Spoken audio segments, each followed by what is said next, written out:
교원 급여는 OECD 평균 이하, 가르사 수준의 잔업. 일본 뉴스. GDP 전세계 3위인 선진 경제대국이라고 자부하는 일본이지만 정치, 경제, 사회 등 각 분야의 세부 지표를 확인해보면 이와는 전혀 다른 모습입니다. 세부 지표 중 하나로 일본의 교원 급여를 보면 2023년 기준으로 OECD 회원국의 평균을 밑돌고 있다고 합니다. 지난해 구매력 평가 지수로 계산한 우리나라 국공립 초등학교 초임교사의 법정 급여는 33,615달러입니다. 이를 환화로 환산하면 3,346만원입니다. 중고등학교는 3,352만원입니다.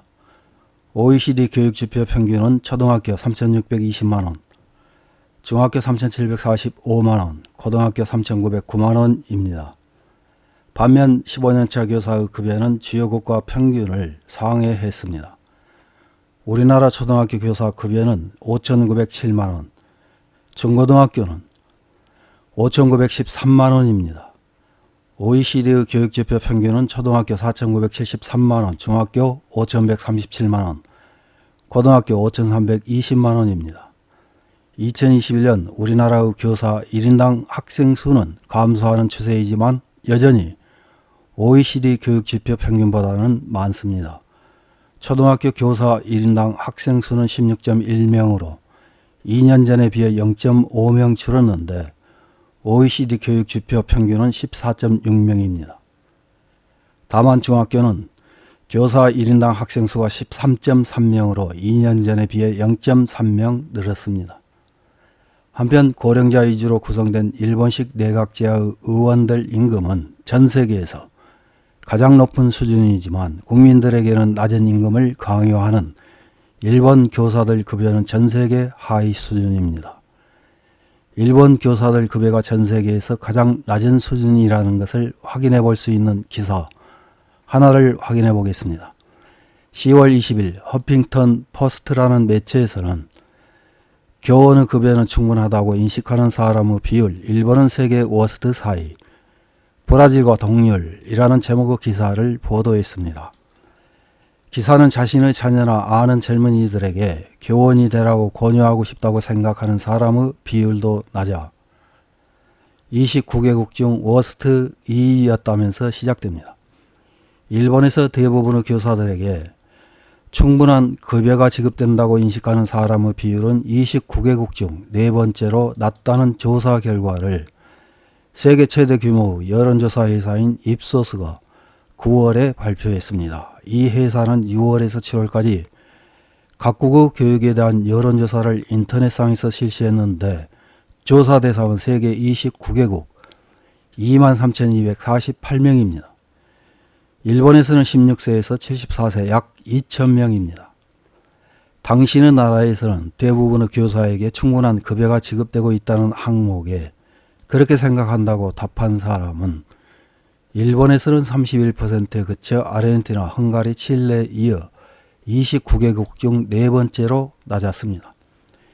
이는 세계 각국 평균인 46%보다 15포인트 낮고 브라질과 동률이었습니다.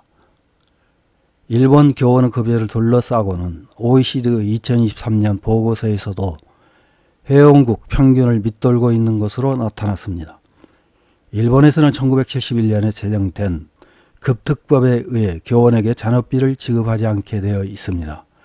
대신 교원에 대해 월급의 4%를 교직 조정예금으로 일률적으로 올리고 있습니다. 입소스의 조사에서 자신의 자녀나 아는 젊은이들에게 교원이 되도록 권유하고 싶다는 항목에 그렇게 생각한다고 답한 사람의 비율은 일본에서는 19%였습니다. 각국 평균 43%를 24포인트 밑돌아 29개국 중 워스트 2위로 낮았습니다. 입소스 우치다 슈니치 사장은 조사 결과에 대해 심각한 교사가 될 사람의 부족 상황이 여실히 나타났다는 인식을 보였습니다. 또 국가의 시책에 의해 교원 부족의 해소 등이 시급히 추진되어 갈 것을 기대한다고 말했습니다. 이렇게 일본에서는 교원 급여가 낮을 뿐만 아니라 교원 수도 부족해 경무에 시달리고 있는 것을 확인할 수 있는 기사가 보도됐습니다. 10월 28일 머니포스트 웹에서 보도한 과로사 레벨의 잔업, 동아리 활동, 학교 행사, 밤마다 밀려드는 업무에 내몰리는 중학교사의 리얼한 일상이라는 제목의 기사입니다. 기사를 보면 2022년 1월 발표된 문부과학성 조사에서 2021년도 개학일 시점 전국에서 총 2,558명의 교사 부족이 문제시되고 있다고 합니다. 조사 응답수 9,702명인 일본 교직원조합의 2022년 학교 근로방식 개혁에 관한 의식조사에 의하면 교원의 주당 평균 노동시간은 62시간 38분입니다. 정기 근무시간은 38시간 45분이므로 주당 평균 시간의 노동시간은 23시간 53분입니다.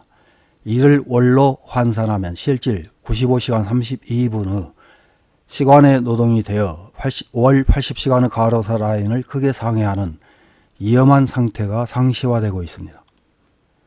이 조사에서 휴식 시간에 대해서는 0분이라는 응답이 40%를 넘었습니다.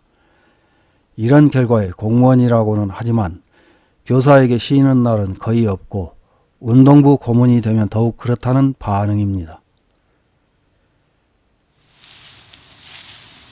이런 기사에 달린 일본 네티즌들의 댓글 몇 개를 확인해보고 마치겠습니다. 첫 번째 댓글입니다. 일하는 방식의 개혁이 이대로 진행되지 않으면 빨리 이직하는 것이 좋습니다. 그만큼 학교 현장의 근무는 가혹하고 블랙입니다. 도저히 젊은이들에게는 권장할 수 없습니다. 멘탈을 앓을 가능성은 높고 최악은 목숨도 앗아갑니다. 38년간 이런 환경에 몸담고 정년퇴직한 전 고등학교 교원으로부터의 조언이었습니다. 다음 댓글입니다. 공무원이라는 것 외에도 교사라는 특수성이 강조되어 공연히 보람착취가 이루어지는 전형적인 직업이 되어버렸다. 이렇게 문제시되어도 근본적인 개선이 이루어지지 않는 것이 모든 것을 말해주고 있다. 우선 다른 노동자와 동일한 근로기준법을 적용하는 것이 이치에 적합한 것은 아닐까. 다음 댓글입니다. 동아리 활동은 지도가 없어지면 과제의 대부분은 해결된다고 생각합니다. 수업이나 행사 준비는 힘들어도 열심히 할 수 있습니다. 왜냐하면 그것이 교원의 본래 업무이기 때문입니다. 학교에서 동아리 활동을 완전히 분리해 주었으면 합니다. 초등학교 때와 마찬가지로 개인이 좋아하는 배우는 일을 하면 됩니다. 다음 댓글입니다. 이런 기사에 잔업이라는 말을 쓰지 않았으면 좋겠다. 일본에서는 잔업이 당연한 기업 풍토가 있기 때문이다. 교원의 그것은 강제 무상노동이다. 그런 말을 쓰는 것만으로도 실정이 전해진다. 문부성 당면 목표는 월 45시간이지만 지불되는 수당은 5시간 정도다. 이상입니다.